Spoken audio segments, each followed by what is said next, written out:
بسم اللہ الرحمن الرحیم۔ السلام علیکم، دس از ڈاکٹر سعدیہ نثار احمد۔ آج کا ہمارا ٹاپک ہے ڈیزینس یا ورٹیگو۔ اب ہم ان عوامل اور وجوہات کو جانیں گے جس کی وجہ سے کسی بھی انسان میں چکروں کا مرض رونما ہوتا ہے۔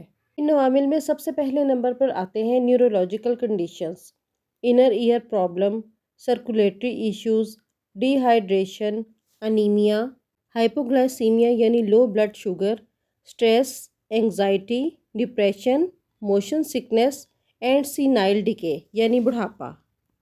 اب باری آتی ہے ہومیوپیتھک ٹریٹمنٹ کی، جس میں کہ جلسیمیم 200، کیلیفاس 200، کونیم 200 یہ تینوں ادویات دن میں ایک دفعہ لینے سے چکروں پر بہت حد تک قابو پایا جا سکتا ہے۔